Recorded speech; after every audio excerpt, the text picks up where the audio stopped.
Abra sua Bíblia no livro de Colossenses, no capítulo 1. Os mais atentos devem ter percebido que as 3 mensagens que ficaram sob minha responsabilidade, todas estavam baseadas em Colossenses.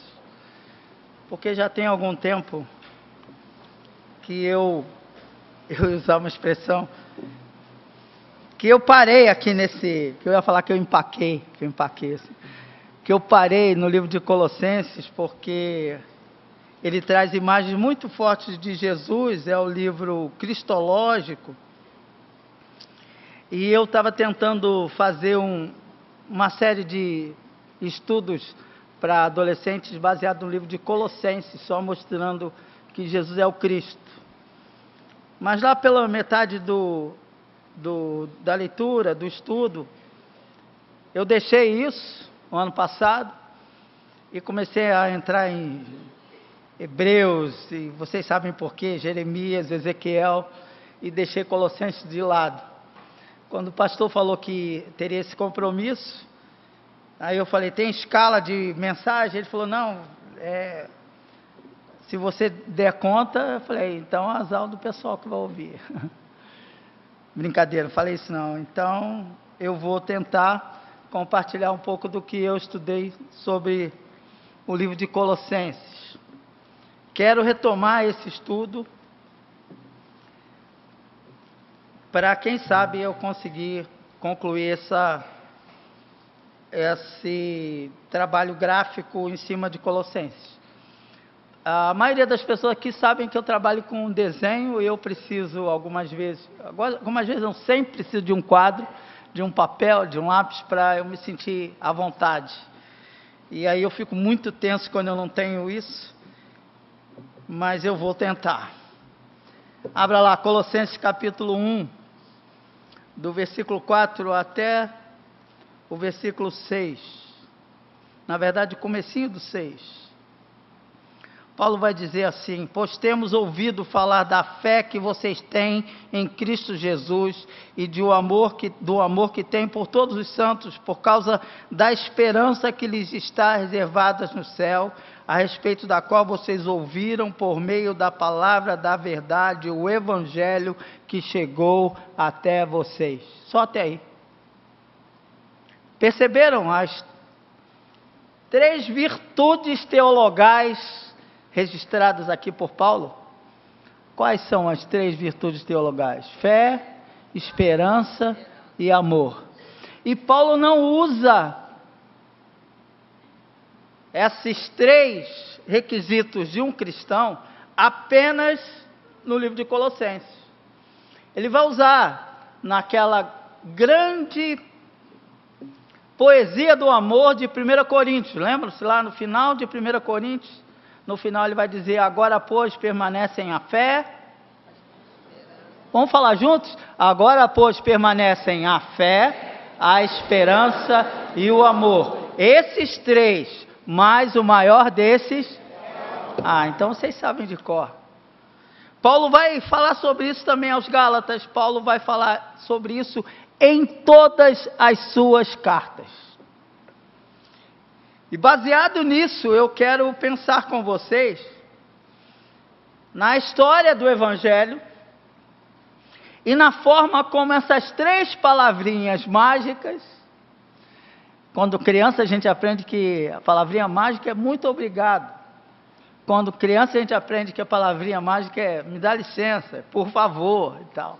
As 3 palavrinhas mágicas do Evangelho são fé, esperança e amor. Guarde isso na sua memória. Por que a fé, a esperança e o amor? E depois Paulo vai dizer que o maior desses é o amor. Porque é um crescente isso. Lembra-se que eu desenhei uma árvore aqui, depois virei a árvore de cabeça para baixo e tal. E hoje a gente usar o Data Show, o Braga, que faz aniversário hoje, fez um teste, falou, vou arrumar um jeito disso não ter reflexo. E aí eu ia usar o tablet e ia ser projetado, mas isso vai ficar para outra vez. Dessa vez não deu, porque o nosso bendito ali, ele foi legal. Ontem eu falei de manhã, ele só queimou à tarde, aí eu não ia usar mesmo, então, brincadeira, uma pena, mas não temos isso. por que a fé? Vou pegar o microfone. Por que a fé é importante? Por que a fé é importante? Porque nós somos salvos mediante a fé. Nós somos salvos pela graça por meio da fé.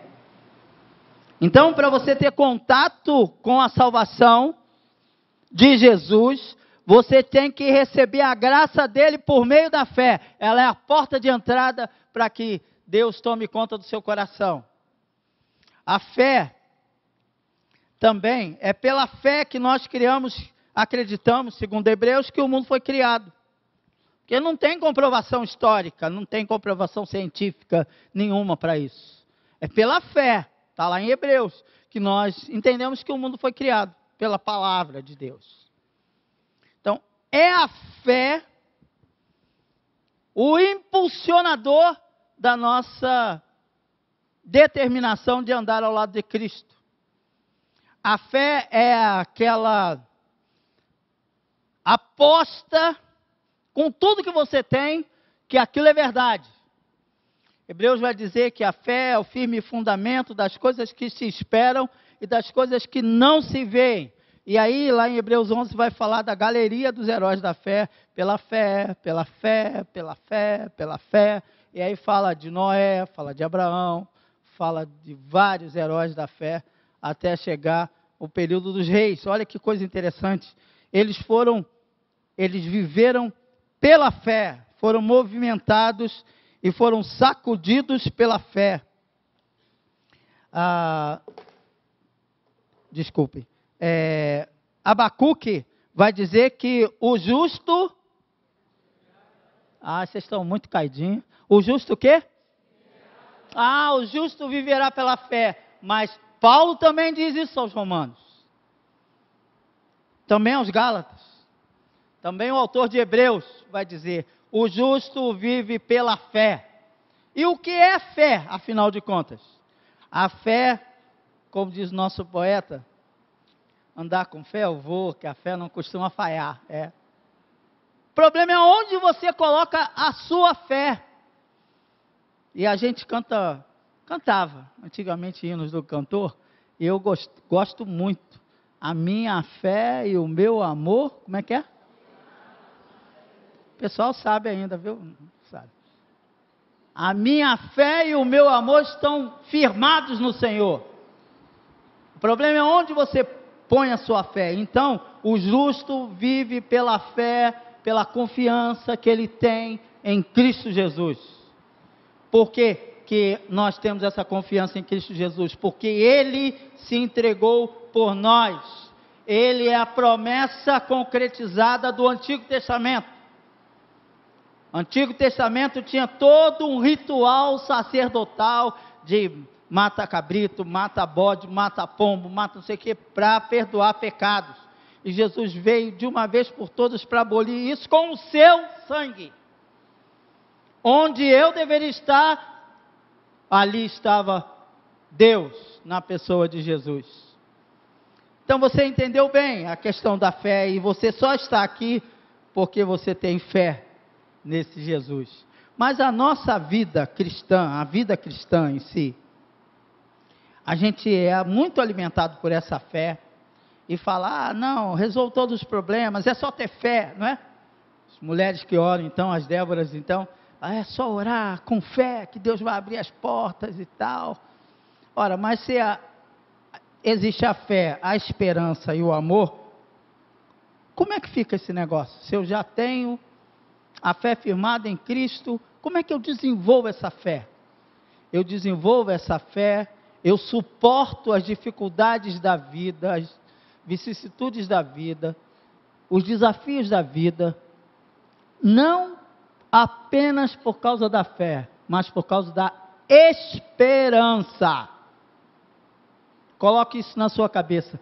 Você suporta as dificuldades porque tem fé e tem esperança. Esperança em quê? Esperança de que os problemas serão resolvidos de uma vez por todas no dia em que nós estivermos no céu. A gente esquece disso. a gente também tem esperança que Ele, Jesus, carregou sobre Ele as nossas dores, as nossas enfermidades. A gente tem esperança de chamar Jesus de amigo. É isso que alimenta a nossa força para suportar a segunda-feira, o cara chato. É a esperança e não a fé que faz com que você supere obstáculos. A fé está ali, mas ela é alimentada pela esperança. Você tem a expectativa de que Deus vai agir. E tem gente que acha que o milagre vai acontecer. Pode continuar achando, porque é assim que a coisa funciona. Mas o milagre algumas vezes pode ser você, e não necessariamente as circunstâncias que estão à sua volta. Não sei se está sendo claro para você, mas para mim isso é tão claro. Paulo vai dizer várias vezes sobre essa questão da esperança. Eu anotei algumas coisas aqui. Romanos 5,5, ele vai dizer: a esperança não nos decepciona, porque Deus derramou o seu amor em nossos corações por meio do Espírito Santo que nos concedeu. A esperança não nos decepciona, porque Deus derramou dele em nós, depois da fé que temos e da graça que recebemos. Então, a fé anda junto, de mãos dadas com a esperança. Quando eu falo de esperança, eu gosto muito de uma história, e gosto muito de histórias para crianças. E aí, um dos professores, eu faço ilustração para a revista Sorriso, um dos comentaristas lá, explicou para o professor como é que ele explicaria para a criança o que é a esperança da ressurreição. Como é que eu sei esse negócio de esperança da ressurreição, que eu vou ressuscitar com Cristo? Eu li essa história, tive que ilustrar essa história, e eu amo essa história. História boba, história simples, mas é coisa de criança, então eu gosto. Vai, igual hoje de manhã eu falando aqui com o missionário que, o senhor está parecendo aquele Deus lá da Moana e tal. Você viu o filme da Disney, filme de criança, né? Filme infantil. E depois eu fui checar, é bem mesmo lá nas ilhas, nas vulcânicas ilhas lá da Papua Nova Guiné. Mas vamos voltar aqui. A história é a seguinte: é a história de um garoto. Isso é história, deve ser antiga, né? Que o garoto gostava de ler. E hoje não está jogando. Hoje não sei se lê, né? Mais fácil achar uma história com videogame. Mas o garoto gostava muito de ler, e ele pegou um livro para ler, e começou a ler, e chega uma hora que a mãe fala: fulano, nem lembro o nome da criança, fulaninho, para de ler, que amanhã você tem que ir para a escola. Aí ele falou: meu Deus do céu, agora eu não sei como é que vai ser essa briga aqui, eu não sei que o cara vai ganhar, se o cara vai perder, se ele vai perder a mocinha, se o dragão vai terminar com a história, como é que eu sei, menino, fecha esse livro, não sei o que. Ele não aguentou, ele falou: não vai dar para chegar no final, vai lá para o final da história e fala assim: e o mocinho, e o menino, e o personagem casou com a personagem, e o dragão estava destruído. Aí ele fechou o livro: eu posso dormir. E dormiu, e no outro dia voltou para ler aquelas aventuras, e ele foi dizendo: vai fulano, eu sei que no final você vai vencer. Gente, isso me tocou tanto, porque eu fiz um paralelo com a minha vida. Deus está falando comigo: vai camarada, tem um propósito para você maior lá, mas eu não enxergo, porque eu não sei o final da história. Mas Ele que escreve a história, Ele sabe o final da história. Isso é esperança, gente. É a esperança que alimenta a gente, a força para suportar tudo aquilo. Mais um exemplo, e só mais um, porque eu gosto de falar demais, né? Aí é muito. Um único exemplo que eu gosto demais também é esse exemplo de crente. O exemplo está na Bíblia. O exemplo é Caleb. Eu não gosto muito do exemplo de Josué, nesse caso, porque o Josué era o líder do povo. Mas Deus fez uma promessa para Josué e Caleb, que toda a geração dele ia morrer, e só Josué e Caleb iam entrar na terra prometida. 40 anos caminhando pelo deserto. E eu me coloco no lugar do Caleb. E lá com 80 anos, quando chegar à terra prometida, os dois conversam, a Bíblia mostra isso, os dois conversam, e Josué fala, não, Caleb, olha, você está com 80 anos, Caleb, menos, Caleb. Aí o Caleb, é ruim, amigo, oxe, eu estou com 80 e estou legal, igual aos 40, é. Meu pai faz 80 anos na outra semana. Aí eu fui contar essa história para ele. Aí ele fala, eu estou legal, aí a gente, mais ou menos. Mas o Caleb encarou, e a Bíblia diz que ele encarou lá os jebuseus e conquistou a terra que Deus tinha prometido. Agora pense comigo, como é que esse cara aguentou 40 anos no deserto? Imagine a cabeça dele, com a promessa que Deus tinha feito a ele, você vai entrar na terra prometida. Aí o primo morre, aí o tio morre, aí o outro morre, aí ele fala, caraca, eu tenho que me cuidar, porque Deus prometeu, eu tenho que fazer minha parte. E o cara estava saradão com 80 anos, porque ele se fiou na promessa de Deus. Então tenha fé, claro que tem, mas tem a esperança, é a esperança que faz a gente acordar no dia seguinte e falar, a misericórdia do Senhor não tem fim. Você está entendendo o que eu estou falando? Que você tenha fé em Jesus, mas é necessário que essa esperança habite em você, a esperança da ressurreição. Diz que todo o medo que nós temos é o medo da morte, nem da morte a gente tem que ter medo, sabe, a gente tem que pegar a morte, chamar num canto e falar, mete a língua para ela, e isso é sério, que eu estou falando para você.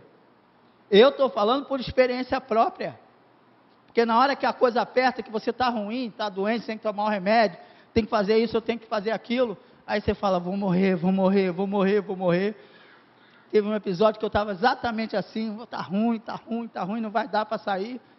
Aí eu me lembrei desse texto, aí eu olhei sozinho no hospital, olhei para o teto, igual um maluco, que é coisa de doido isso, né?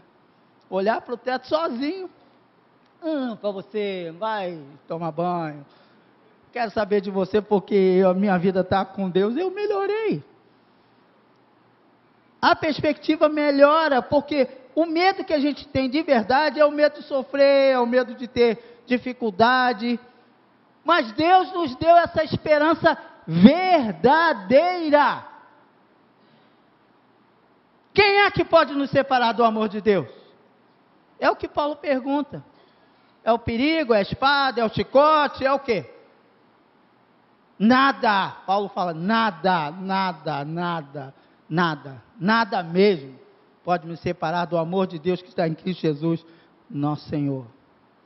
Então eu tenho fé e sou salvo pela graça por meio da fé, mas a esperança é que vai me dando combustível.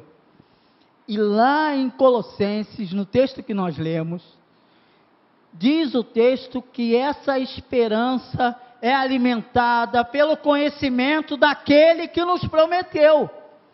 Então tem gente que é fraquinha na fé, porque não conhece quem é o dono, quem é o objeto da sua fé. Então não dá para você ser crente, dizer que ama Jesus, porque quando falo em amar, em amor, eu penso na Marília. Porque estou casado com ela há 29 anos. Daqui a pouco, em janeiro, eu faço 30 anos de casado. Eu fico assustado com isso. Porque na sala da minha casa tem a foto do meu casamento. E tem gente que vai lá e fala, isso aqui é você? Eu falei, sem graça, né? Claro que sou eu. Era eu, né? Então, mas para a minha cabeça, para o meu sentimento, eu sou o mesmo cara. Mas eu não sou a mesma pessoa. Ela não é a menininha professora com quem eu me casei. Ela se desenvolveu. Eu também me desenvolvi. E a gente foi cruzando os caminhos e costurando a história. Então preste atenção, quando fala quando se fala de amor, eu penso muito nela. E eu convivo com ela todos os dias. Todos os dias. Não dá para você falar que ama Jesus e encontra com ele aqui uma vez por semana, por causa das mensagens poderosas do pastor Novaes. Ó, não vale nada isso. O que você faz no máximo é conhecer. Eu ia falar uma bobagem aqui, mas eu vou falar assim mesmo. Você está pegando. Você não tem relacionamento nenhum com Jesus. Você chega aqui, abraça, quero te abraçar, quero te beijar, e depois fala, tchau, semana que vem a gente se encontra. Não funciona assim. É por isso que o que a gente vê aqui fora é esse evangelhozinho meia boca. Porque a gente não tem compromisso nenhum. E a gente é membro da igreja, a gente passa pelas águas batismais e fala, beleza, estou salvo, o nome está escrito, uma vez salvo, salvo para sempre. E, tolinho. É mais do que isso. É muito mais do que isso. Por isso Paulo vai falar em todos os seus livros, é necessário fé, esperança e amor. Agora, por que é que... Deixa eu ler só mais 2 textos sobre esperança antes de ir para o amor. Paulo vai falar, em Romanos ainda. Alegrem-se na esperança. Sejam pacientes na tribulação. Perseverem em oração. Em Colossenses, ele vai dizer então, por causa da esperança que lhes está reservada nos céus, a respeito do qual vocês ouviram por meio da palavra da verdade. Pois tudo que foi escrito no passado, foi escrito para nos ensinar, de forma que por meio da perseverança e bom ânimo, procedente das Escrituras, mantenhamos a esperança. Romanos 15:4. Prestem atenção, tudo que foi escrito para o nosso de ensino, para a nossa exortação, e por meio dessas informações que a gente consegue suportar. É porque eu sei, é porque eu aprendi a história de Caleb, que eu contei para vocês. É porque eu sei que na hora que as coisas estavam tumultuadas com Pedro lá, que o mar estava confuso, que Pedro vê lá um fantasma, aí alguém diz, é o mestre, é o mestre, é o mestre. Pedro vai andando na direção do mestre e fala, é o Senhor, então se for o Senhor, deixa que eu vá na sua direção. Jesus confiou em Pedro, mas Pedro não confiou em si mesmo. É porque eu sei dessa história, e porque eu sei disso é que eu falo, Jesus confia em mim, mas eu não confio em mim mesmo. Eu olho porque está na minha volta. Mas aí eu grito, Senhor, salva-me. Ele estica a mão e fala, seu besta, vem comigo que eu te tiro daí. E tira. Ele tira. Mas não dá para você ficar só com historinha, você tem que se alimentar da revelação de Deus. E isso funciona aqui, ó, nas Escrituras. Não é em outro lugar, é nas Escrituras que você encontra. E finalmente, então, a fé, a esperança e o amor. E eu gosto demais de 1 Coríntios 13, que vai falar. Os 3 vão ficar até o final. Os 3 vão andar de mãos dadas, os 3 juntos. A fé, a esperança e o amor. Vai ser uma tríade ali. Eles vão andar, igual quando a gente... Eu estou denunciando minha idade, mas paciência, não tem crise com isso. Ainda não, né? Dizem que ainda não, mas eu não tenho. Quando moleque, a gente gostava de jogar um negócio chamado taco.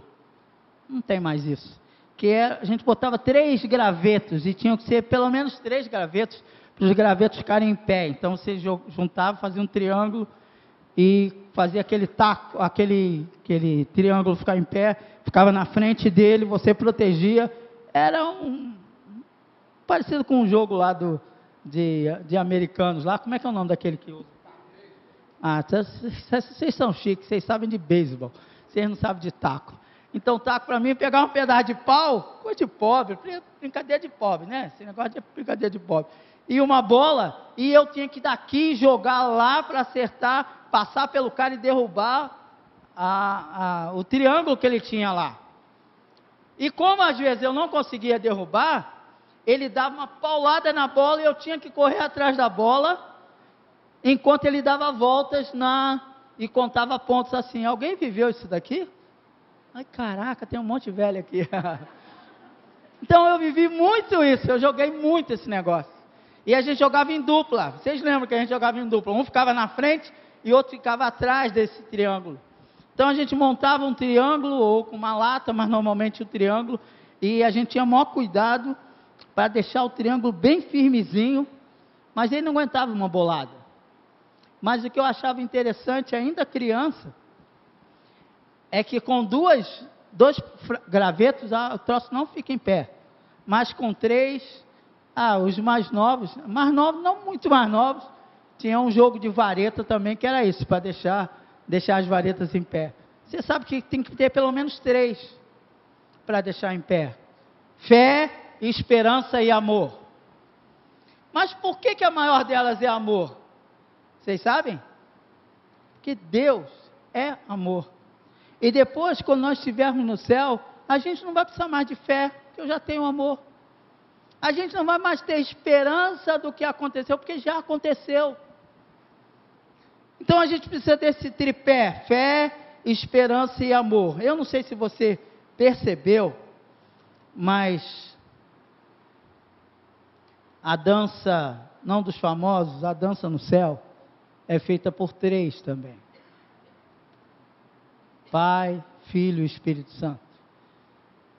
Eles dançam na criação, eles estão juntos na redenção, e estarão juntos quando chegar o dia. A gente precisa dos 3 para termos um, e a gente precisa dos 3 para sermos um com Ele quando chegarmos no céu. Eu acho isso extraordinário. E eu quero convidar você a cantar comigo agora. Tu és o dono do meu coração, não há outro, não há outro. Não apenas a fé, não apenas a esperança, a expectativa, e não apenas o amor que a gente sabe que já foi derramado por Jesus naquela cruz. Mas enquanto você estiver cantando, assuma um compromisso com Deus, de alimentar a sua fé com esperança, conhecendo a palavra, e alimentar e fortalecer essa esperança com amor que vai crescendo dentro de você. E aí você vai ver o que Deus é capaz de fazer. E se você ainda não tem Jesus, você não sabe o que você está perdendo. É uma vida cheia de aventuras, uma vida cheia de desafios, mas o mesmo Deus que morreu na cruz é o Deus que fala assim: eu vou, e ressuscitou, é o Deus que vai falar: eu estou com você todos os dias, até quando essa história acabar. Vamos ficar em pé e vamos cantar.